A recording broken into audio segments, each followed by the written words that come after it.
You stood in front of UA, many people going in and out. You were by yourself.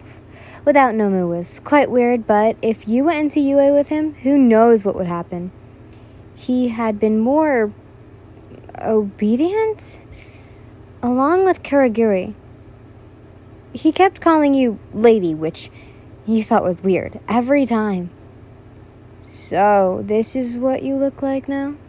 It was weird to see Bakugo smiling. What's gotten you so happy?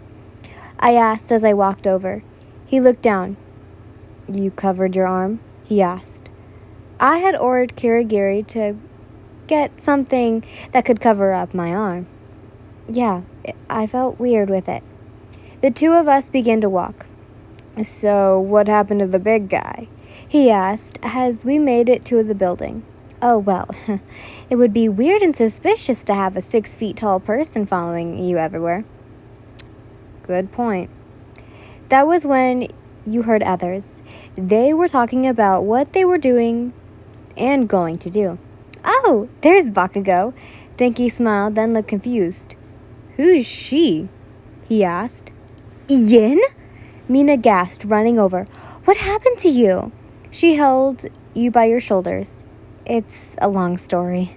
Bakugo groaned as Denki tried to put a shirt on him. Girl, what happened? Her forehead was to yours. Can we speak about it away from the others? I whispered, looking at the others in the room. She turned her head a bit and then nodded when she looked back. The two of you left the room.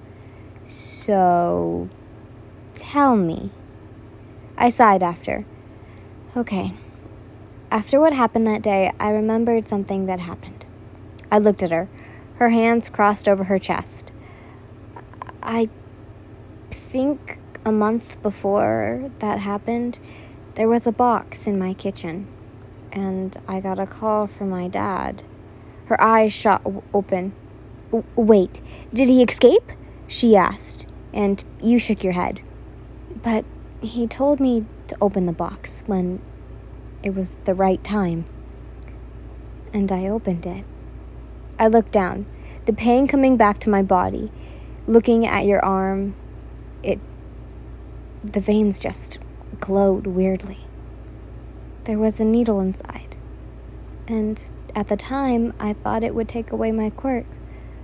But it broke my body and made me new. Her hands went in front of her mouth.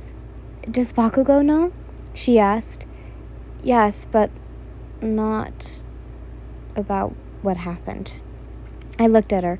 My face was lowered. I wanted to apologize again for what happened.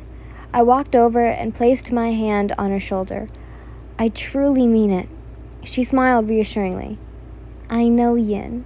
She giggled, her hands wrapped around my shoulders and walking back to the room. Now let's get this party started before the show. She smiled, yelling as the two of us made it back in. They were having fun before the show. I smiled. This could feel like home. So, how'd you like it? Bakugo smirked as the two of us roamed the place. It was... I placed my finger on my cheek. Spectacular. I smiled at him. Ha! Yeah, right it was. He puffed his chest. I giggled as we walked more and more. That was when my hand was grabbed by Bakugo, leading us somewhere. Bakugo? I asked as he walked behind the school. Then pinned me there. I have a question. My heart was racing as he was so close to my face. I thought Nomu left your side. Where is he now? His eyes were narrowed. I left him home. I spoke. His hands then moved from the building to my chin, his face coming closer as he pecked me on the lips, then smirked. Oh, God, that's a good girl. He spoke. OMG!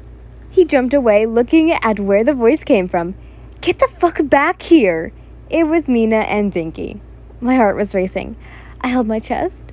God, my cheeks were hot as I placed them there. I looked to where they went and ran after them. Hold on, Bakugo! That day was fun. Getting a kiss from Bakugo was even more. Walking to the house, you felt, well, giddy. Until the phone rang. You paused, looking over with such rage. You walked over and picked it up. Hello, Yin. You couldn't remember this voice, but you knew who it was. What do you want? You spat. I have something to ask of you. Your dear brother is having some trouble, and I would like your help. Ugh, you scoffed. It's about Big Baby, and I knew how much you loved him. Your eyes went wide. You remembered him. You vaguely remembered him. But it was your mother's bodyguard, Gantomakia. You remember some of it, since he never came back after your mother's passing. Where had he been this whole time? You wondered. So, he asked. I'll be there. You spoke. You knew that he would listen to you much more than your brother. It would be so much fun to tease him about it, too. You could hear him chuckle on the other end. Be ready tomorrow, then. He then hung up. The old looking phone was placed down. You looked down at it. Lady back. You heard no move from her room. Yes, and tomorrow I will be gone. You'll be good again. Yes. Nomu couldn't see it, but a grin was forming on your face. You turned to him like nothing happened. You'll come too, but you must be good and not do a thing unless I tell you, okay? You pointed. He thought for a moment, then nodded. Good, good. You walked past him. I'm going to water the garden. You spoke, walking into the garden that you did in your free time.